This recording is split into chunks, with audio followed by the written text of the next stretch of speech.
पवित्र हेरा पंचमी अपराह्न 4टा समय शरदबाड़ी निकट शाश्वती स्कूल ऑफ नर्सिंग सभागृह पुरी जिला लेखक सहयोग समितिर 28तम आड़प आसर अनुष्ठान सभापति डॉक्टर कैलाश चंद्र टिकायत राय सभापतित्व में आयोजित हो आड़प आसर में भगवान जय सिंह मुख्य अतिथि मुख्य वक्ता डॉक्टर प्रमोद आचार्य सम्माननीय अतिथि भाव में डॉक्टर हेमंत कुमार छोटराय प्रभात चंद्र रथ डॉक्टर अद्वैत चरण धड़ सदाशिव मिश्र जोगदे अनुष्ठान उद्यम को प्रशंसा करथिले। सेमाने मत व्यक्त करथिले जे कवि निज पई बंचे नहीं, कवि केबे मिले नहीं। प्रथम आसर रे संपादक वीरेंद्र महांती संपादकीय विवरणी पाठ करथिले। विपिन बिहारी दलाई धन्यवाद अर्पण करथिले। परे परे सुश्री कृष्णा महापात्र एवं सर्वाणी दासको संयोजन रे चंद्रशेखर महाराणा सदाशिव मिश्र उमाकांत महापात्र प्रतिभा दास प्रभासिनी मिश्र डॉक्टर सस्मिता मिश्र सुभाषिनी धड़ चंद्रमणि दास अन्नपूर्णा देवी मिनती मिश्र मिनती पटनायक डॉक्टर प्रतिमा राणी मिश्र षडंगी व्यंग कवि संपद रथ अर्जुन परमगुरु सत्यभामा नायक जोगेश्वर नायक सुरेश पटनायक कानुचरण प्रधान त्रिलोचन विश्वाल हृदानंद सासमल जोगेश्वर प्रहराज प्रमुख जोगदे आध्यात्मिक कविता पाठ करथिले।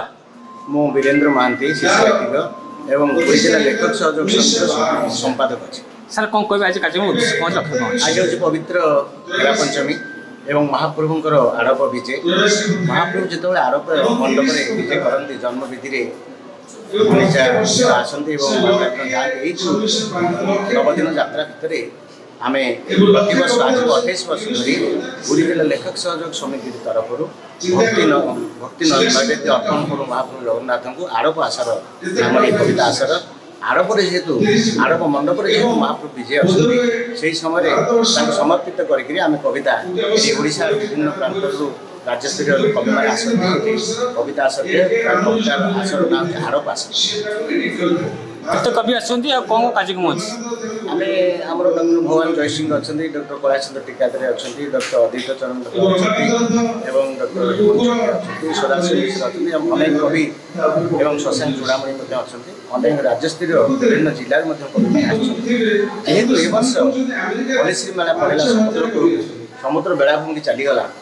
आम कौन जगन्नाथ जो बेलाभूमि आम से महाप्रभु जो अच्छा आम से आड़प आसर कर आड़प आसर हूँ महाप्रभु आड़प मंडप विजय अच्छा जन्म विधि जो विद्यमान से समर्पित हो आड़प कविता आसर आम बेलाभूमि करूना सरकार वर्ष नहीं गले पलिश्री मेला कि आम के आड़प आसर नहीं पारे से दृष्टि आम से महाप्रभु विजयस्थली गुंडीचा मंदिर निकट में आज आम भक्ति अर्घ्य निवेदन कविता माध्यम कर।